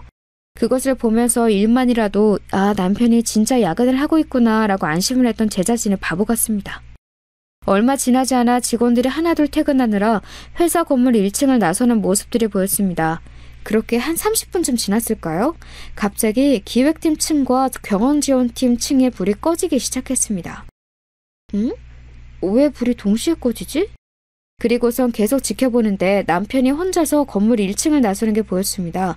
분명 야근을 한다고 했는데 불을 끄고 회사를 나서는 모습이 수상해서 전화로 어디냐고 물어볼 참이었습니다. 그렇게 전화를 걸었더니 남편은 제게서 전화 오는 것을 확인하더니 받지 않고 다시 주머니 속에 폰을 넣는 것이 아니겠어요? 저는 정말로 기가 찼습니다. 그런데 곧바로 뒤이어 이미진 팀장이 따라 나오는 것이었습니다. 두 사람은 주변 눈치를 살피더니 이내 근처로 걷기 시작했습니다. 저는 재빨리 카페에서 나와 두 사람을 미행했습니다. 두 사람은 잠시 후 어느 골목으로 들어가기 시작하더니 사람이 없는 것을 확인하더니 팔짱을 끼기 시작했습니다. 저는 재빨리 폰을 꺼내 들고 그 장면을 찍었습니다. 손이 덜덜 떨려서 폰을 손에서 놓치는 줄 알았습니다. 계속해서 뒤를 봤는데 글쎄 두 사람이 어느 모텔로 들어가는 것이 아니겠어요? 저는 두 사람이 입구에 들어서는 것부터 해서 바깥에 나오는 장면까지 고스란히 사진에 담았습니다. 아직 어린 딸아이를 생각하니 앞길이 막막했지만 그래도 제대로 된 양육 환경 밑에서 자라게 하려면 지금이라도 이 증거를 모아 이혼을 해야 했으니까요. 그날 밤 남편은 새벽녘이 되어서야 귀가했습니다. 저는 말없이 거실 소파에 앉아 있었습니다. 왜 안 자고 있어? 수진이는? 아직 장모님이 보고 계셔? 저는 묻는 말에 대답도 안 하고 두 사람의 불륜 현장을 인쇄한 사진을 그 사람 앞에 툭 던졌습니다. 아니, 당신은 어떻게 이걸... 재벌을 개 못 준다더니 너는 학창시절이나 하나도 변한 게 없구나. 얼마나 정용에 눈이 멀었으면 회사 사람들 사이에서 그렇게 소문이 파다할 때까지 모르고 있었니? 두말할 필요 없고 당장 이혼해. 위자료는 단단히 준비해야 할 거야. 벌써 변호사도 다 선임했어. 저는 모든 것을 체념한 채 세게 나갔습니다. 첫 연애에서의 아픔과 결혼의 실패 같은 슬픈 감상에 젖어있을 틈이 없었어요. 어떻게든 딸아이를 이 비정상적인 환경에서 벗어나게 하고 싶었거든요. 그런데 오히려 이 인간은 적반하장으로 나왔습니다. 그래, 바람 폈다. 이혼? 까짓것 해줄게. 미진이랑 나 당신보다도 훨씬 오래된 사이야. 우리 아버지랑 미진이 할아버지랑 오래전부터 가까운 사이인 거 알지? 너 알기 전부터 우리는 이미 이어질 운명이었다고. 괜히 애가 들어서가지고 재수없게. 뭐라고? 너 지금 뭐라고 했어? 그럼 처음부터 우리 결혼은 장식이었던 거야? 수정이 네 새끼야. 그런데 뭐? 괜히 애가 들어서? 너가 인간이니?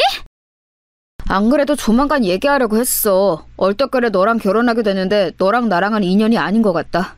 수정이 양육비는 섭섭지 않게 챙겨줄 테니까 걱정 말고. 양육비에 얹어서 필요한 돈은 얼마든지 더 줄게. 다만 나도 조건이 있어. 뭐 조건? 그래, 어디 한번 드러나 보자. 너도 알다시피 우리 아버지 지금 중요한 법안 통과 앞두고 예민해져 있는 시기야. 이런 때 집안 문제로 시끌시끌해지는 거 원치 않으실 거야. 당분간만 이 결혼생활 유지하다가 아버지 일 정리되고 여론 분산되면 깔끔하게 이혼해줄게. 보상은 확실하게 해줄 테니까 그런 염려는 말고. 야, 이 나쁜 새끼야. 너가 인간이야? 나랑 수진이에 대해서는 일말의 미안함도 없어? 쓰레기 같은 새끼. 저는 오히려 적반하장으로 나오는 남편의 모습에 할 말을 완전히 잃어버렸습니다. 그러나 남편과 갈라서고 딸아이를 길러야 하는 막막함과 마주하자 남편의 그 제안을 마지못해 수용할 수밖에 없었습니다. 굴욕적이었습니다. 가정을 파탄낸 원흉들로부터 경제적 보상을 받기 위해 그 모든 순간을 참아내야 한다는 것이요. 그렇게 몇 달간 지옥 같은 시간이 이어졌고 남편은 대놓고 며칠씩 집에 들어오지 않는 날이 반복되었습니다. 아마도 그 상간녀와 신나게 불륜을 저지르고 있었겠죠. 저는 타는 듯한 분노를 참지 못하고 그 상간녀의 머리끄댕이라도 쥐어 뜯어야겠다고 생각했습니다. 그래서 그날도 아이를 친정엄마에게 맡기고 퇴근하는 남편과 상간녀의 뒤를 밟았습니다. 또다시 골목으로 들어가자마자 팔짱을 끼고 하하호호 하는 그 모습을 보는데 저는 그 자리에서 눈이 뒤집히고 말았습니다. 야, 이미진! 저는 상간녀의 이름을 부르며 그대로 달려가 그 여자의 머리끄댕이를 붙잡고 땅바닥에 눕혔습니다. 여우 같은 년! 네가 감히 멀쩡한 가정을 파탄내? 저는 바닥에 눕힌 그 여자를 수도 없이 구타하면서 눈물을 쏟아냈습니다. 야야야야, 너 미쳤어? 너 이게 뭐하는 짓이야? 당장 미진이한테서 안 떨어져? 남편은 오히려 저를 붙잡더니 바닥에 내팽개쳤습니다. 저는 고꾸라지면서 얼굴을 튀어나온 벽돌에 부딪혔습니다. 제 얼굴은 크게 부어올랐습니다. 그런데 그런 저를 남편은 아랑곳하지 않고 그 상간녀에게만 몰두했습니다. 미진아, 괜찮아? 아이고, 이게 무슨 일이야? 오빠, 이게 뭐야? 전현이랑 다 끝났다면서! 미안해, 미진아. 내가 대신 사과할게. 이혼 도장 곧 찍어. 걱정하지 마. 뭐야? 너네 둘 다 진짜 죽어볼래? 다 죽어, 이것들아! 저는 근처에 있던 음식물 쓰레기 봉투를 꺼내들고 남편과 상간녀에게 투척했습니다. 음식물 쓰레기 봉투가 터지면서 골목은 난장판이 됐고 저는 남편과 상간녀의 머리끄댕이를 잡은 채 죽어라 늘어졌습니다. 이 나쁜 것들아! 니들이 인간이야? 니들이 그러고도 사람이야? 오빠, 얘 좀 어떻게 해봐! 야, 이게 진짜 죽으려고! 남편은 저를 붙잡고 다시 한번 바닥에 내팽개쳤습니다. 저는 넘어지면서 바닥에 머리를 부딪혔는데 잠시 동안 기절했던 것 같습니다. 잠시 후 눈을 떠보니 음식물 쓰레기 난장판이 된 골목에 저 혼자 덩그러니 누워있었습니다. 그 난리가 났는데 사람이 아무도 안 온 것도 신기했습니다. 그것보다 더 슬펐던 건 기절한 저를 놓아두고 남편이 상간녀와 함께 자리를 떴다는 사실이었습니다. 저는 그렇게 만신창이가 된 채로 그 더러운 골목에 주저앉아 얼마나 한참을 더 울었는지 모릅니다. 남편과 상간녀는 본인들도 찔리는 게 있었는지 경찰에 신고하지 않았고 그렇게 그날 일은 마무리되었습니다. 저는 당장이라도 이혼하고 싶은 마음이 컸지만 조금만 기다리며 남편이 거액의 돈과 함께 깔끔하게 이혼해주겠다는 말 때문에 딸아이의 앞날이 걱정이 되어 이러지도 저러지도 못하고 있었습니다. 그러던 중 여름을 맞이하게 되었고 휴가철이 다가온 어느 때였습니다. 아직도 걸음마를 떼지 못해 뒤뚱뒤뚱하는 딸아이를 돌보느라 여념이 없을 때쯤 며칠 만에 집에 들어온 남편은 제게 통보하듯 이야기했습니다. 이번에 해외 출장 가느라 한 2주일 집 비우니까 그런 줄 알아. 언제네 당신이 뭐 집 안 비운 적 있어? 수진이 분유값이랑 기저귀값 다 떨어졌어. 그거나 주고 가. 아휴, 말끝마다 돈! 얘따! 남편은 지갑에서 지폐 몇 장을 대충 집어서 제게 던져주더니 짐을 한 다발 챙겨서 다시 나갔습니다. 언제까지 이런 빈 껍데기 같은 결혼 생활을 이어가야 하나 회의감에 눈물이 차올랐습니다. 그렇게 며칠을 지내던 중 이 결혼 생활에 종지부를 찍어야겠다는 큰 결심을 하게 된 사건이 일어나게 되었습니다. 그 시작은 다시 걸려온 박주임의 전화였습니다. 대리님, 저예요, 박주임. 박주임, 잘 지냈어? 대리님, 큰일 났어요. 제가 지금 휴가차 양양에 와 있는데요. 여기서 박준영 팀장님을 봤어요. 저는 해외 출장을 간다고 거짓말을 하고 양양으로 놀러 갔다는 남편의 소식을 들었는데 이제는 별로 놀랍지도 않았습니다. 네, 그 인간 그럴 줄 알았다. 또 이미진 그년이랑 같이 있겠지? 네, 그런데 그게 좀 이상한 게요. 박 팀장님 아버지랑 우리 회장님이랑 박 팀장님 온 가족들이 다 같이 있어요. 아까 해변가에서 봤을 때는 그냥 닮은 사람이겠지 했는데 지금은 리조트 레스토랑에 다 같이 모여서 식사하고 있어요. 생각만 해도 어이가 없었습니다. 남편이 상간녀와 둘만 밀월 여행을 갔다고 해도 기가 찰 노릇인데 온 시댁 식구들이 한마음이 되어 상간녀와 함께 피서를 떠나다녀? 저는 그 길로 남편한테 전화를 걸었습니다. 이번에는 웬일로 바로 받더군요. 뭐야, 나 바빠. 용건만 말하고 얼른 끊어. 해외 출장 가 있다는 사람이 새벽 시간에 전화를 웬일로 잘도 받는다? 해외 출장? 야, 너 이미진 그년이랑 양양 간 거 내가 모를 줄 알아? 저는 전화기에 대고 남편을 마구 몰아붙였습니다. 그런데 남편의 반응이 더 놀라웠습니다. 너 내 뒤 캐고 다니는 거 이제 지긋지긋하다.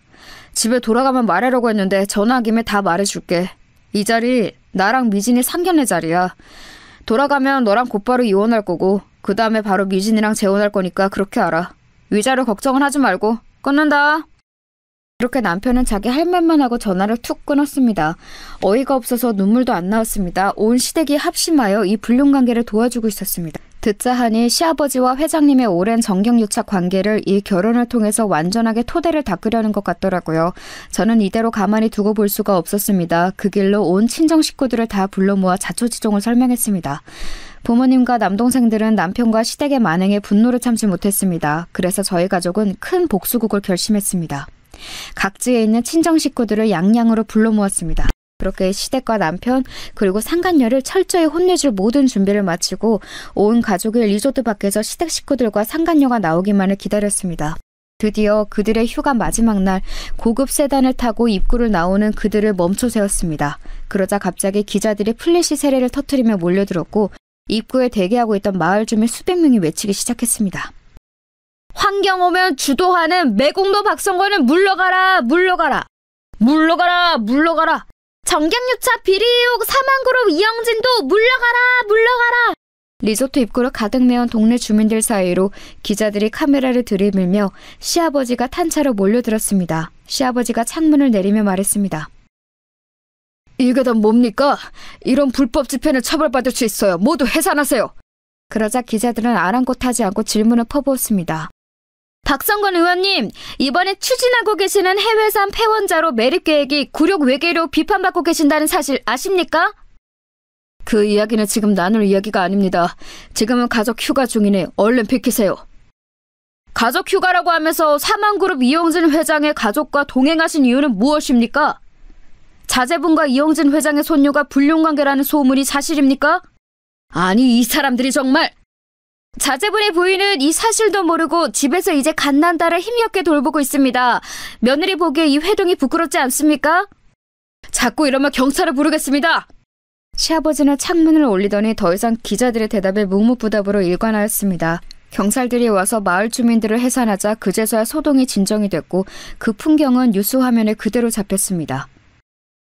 오늘 오후 3시경 강원도 양양의 삼원 리조트에서 가족 휴가를 마치고 돌아오는 박성건 의원을 향해 폐기물 매립지로 거론되고 있는 양양 주민들의 거센 시위가 이어졌습니다. 주민들은 박 의원 자녀의 불륜 의혹까지 수면 위로 끌어올리며 사망그룹과의 정경유착 의혹까지 비판했습니다. 몇 시간이 지나지 않아 인터넷 뉴스는 뜨겁게 달구어졌습니다.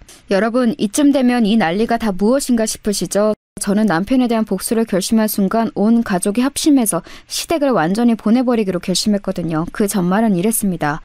저희 가족이 제 남편의 불륜 소식과 더불어 시댁이 상간녀 집안과 합세했다는 소식을 듣자마자 각자가 있는 자리에서 최대한 시댁의 약점을 건드릴 방법을 모색했습니다. 시아버지와 상간녀 집안은 이름만 대면 알만한 국회의원과 기업이었기에 언론을 이용해서 명성에 흠집을 내기로 결심한 것이지요. 그런 사람들이 가장 두려워하는 것이 명성에 흠집 나는 것 아니겠어요? 참 아이러니하죠. 명성에 흠집 날 만한 일을 밥 먹듯이 하면서 그 흠집이 날까봐 안절부절하는 꼴이 말이죠. 잠깐 설명을 하고 넘어가자면 시아버지가 추진하는 법안은 논란이 많은 법안이었습니다. 법안명은 그럴싸하게 멋들어지게 짓긴 했지만 이 법안이 통과가 되면 사실상 해외에서 버리는 핵폐기물을 우리나라에서 수집해 우리 국토에다 매립을 해야 하는 상황이었습니다. 국회의원들이 직접 그 일을 하는 것은 아니었지만 정부에서는 해당 일을 추진하기 위한 근거로 여러 관련 법안들을 만들어야 했는데 그 일을 시아버지가 주도하고 있었던 것입니다. 반대 여론에서는 그것을 앞장서서 추진하는 시아버지를 신뢰를 위해 국토의 안전을 팔아먹었다며 거세게 비판하는 상황이었죠.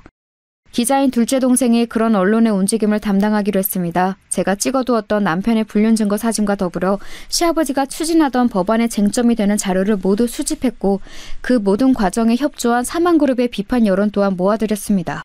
마침 양양에서 오랫동안 장사를 하고 계신 작은아버지의 도움을 받아 남편과 시댁 식구들이 머무른다던 리조트 근처 마을에 숙소를 잡았습니다. 그곳에 작은아버지가 오랫동안 거주하신 동네여서 동네 주민들을 모으기 아주 적절했습니다. 이 해프닝으로 시아버지가 추진하려는 일이 무마될지는 알 수 없었으나 적어도 제 인생을 시궁창처럼 만들어버린 남편만은 나락으로 보낼 수 있을 것 같았습니다. 작전은 대성공이었습니다. 인터넷 뉴스에서는 시아버지의 법안에 대한 비판보다 아들의 불륜설 그리고 그 불륜 대상이 사망그룹의 손녀딸이라는 점이 더 화제가 되었습니다. 가십을 좋아하는 대중들은 순식간에 그 뉴스를 여기저기 퍼나르기 시작했습니다. 며칠이 지나자 정말 무섭게도 그 뉴스들은 인터넷에서 흔적도 없이 싹 사라졌습니다. 시아버지가 언론에 무언가 큰 압박을 행사한 듯 싶었습니다. 하지만 그럼에도 불구하고 남편은 그 여파를 피해갈 수 없었죠. 직원 인사 발령. 다음 사람은 사내 풍기문란을 조장한 관계로 다음과 같이 처분함. 기획팀 팀장 박준영. 처분 내용 해고. 사내 게시판에는 남편의 해고 소식이 버젓이 게재가 되었습니다. 여론이 이렇게까지 시끄러워지자 시댁에서도 남편과 상간녀의 불륜을 더 이상 지지할 수 없게 되었고 어떻게든 새로운 결혼의 형태로 정경유착을 이어가려던 시아버지와 회장님의 계획도 실패했습니다. 시아버지는 아들의 불륜으로 자신의 입지가 위태로워지자 꼬리 자르듯 사망그룹과의 관계를 정리했습니다. 낙동과 오리알 신세가 된 회장님은 그에 대한 보복으로 남편을 완전히 회사에서 몰아낸 것이죠. 시아버지가 언론은 가까스로 잠재웠지만 남편에 대한 이야기는 업계에 소문이 파다하게 퍼져서 동정업계에서는 다시 발을 들일 수 없는 신세가 되었습니다. 저는 곧바로 이혼 절차를 진행했고 거액의 위자료도 받아낼 수 있었습니다. 남편은 그 위자료와 함께 매달 양육비를 제게 지급하기 위해 공장에서 일을 하고 있습니다. 마지막으로 어떻게든 아버지께 비벼보려고 다른 좋은 자리를 부탁드렸으나 이번만큼은 시아버지가 야멸차게 거절했다고 하네요. 안 그래도 그동안 자식을 낙하산으로 기업에 입사시킨 의혹 때문에 곤란했는데 이번 사건으로 명성에 흠집을 입은 상태에서 한 번 더 낙하산 인사를 청탁하면 자신의 정치 생명은 영원히 끝이라면서요. 그렇게 아버지에게도 마지막으로 외면당한 남편은 겨우겨우 친구의 소개를 받아 작은 공장에 관리직으로 근근히 생활을 하고 있습니다. 상간녀의 소식도 궁금하시죠? 이 불려지 같은 상간녀도 사내에 자신에 대한 안 좋은 소문이 파다하게 퍼지자 더 이상 견딜 수 없었는지 멀리 해외로 도망을 갔다고 합니다. 그런데 또 그렇게 도망가서 편하게 호의호식하는 모습을 그냥 두고 볼 수만은 없잖아요? 그 여자가 어디로 도망을 갔는지 저와 제 동생이 끈질기게 찾아낸 결과 북유럽의 어느 조그만 나라에서 마치 아무 일도 없었다는 듯 평화롭게 살고 있다는 사실을 알게 되었습니다. 저는 도저히 그 꼴을 볼 수가 없어서 그곳 한인의 카페에 제가 예전에 찍어두었던 그 여자의 불륜 사진을 게재하고 이 여자의 실체를 보라며 글을 남겼습니다. 며칠 뒤 관리자에 의해 삭제가 되긴 했지만 얼마 지나 들은 소식으로는 그 여자가 또 다른 나라로 도망을 갔다고 하네요. 나중에 저에게 따로 쪽지가 와서 자꾸 이런 식으로 하면 자기도 명예훼손으로 저를 고소하겠다고 했습니다. 저는 어디 그럴 테면 그러라고 했습니다. 내 인생이 아무리 박살나도 밥 숟가락 놓는 날까지 니년 얼굴에 먹칠하면서 살겠다고 하면서 말이죠. 그 여자는 아마 자기가 쪽팔려서라도 그리고 할아버지의 체면 때문에라도 저를 고소하지 못할 것입니다. 그 여자의 다음 행선지가 어디인지 알아내는 것은 일도 아니었으나 지금은 잠시 그 여자를 괴롭히는 것을 쉬려고 합니다. 복수는 이 정도로 충분한 것 같아서요. 제게는 엄마로서 해야 할 본분들이 남아있으니까요. 제 다사다난했던 결혼 생활은 그렇게 마무리를 지었습니다. 생각해보면 첫 연애 때 그런 상처를 입었으면 어쩔 수 없이 재회를 하더라도 다시는 그 사람과 상종을 해서는 안 되는 거였는데 이놈의 정이 뭔지 제 인생에서 가장 후회하는 선택을 하고 말았습니다. 부디 제 딸만은 저 같은 이런 풍파를 겪지 않고 살아갈 수 있길 바랄 뿐입니다.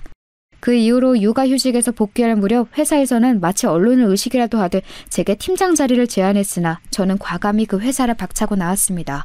이 회사도 회장님이 건재하고 상간녀가 존재하는 한 시댁 식구들과 다름없는 가해자들 뿐인데 굳이 제가 이곳에 더 남아있을 이유가 없었습니다.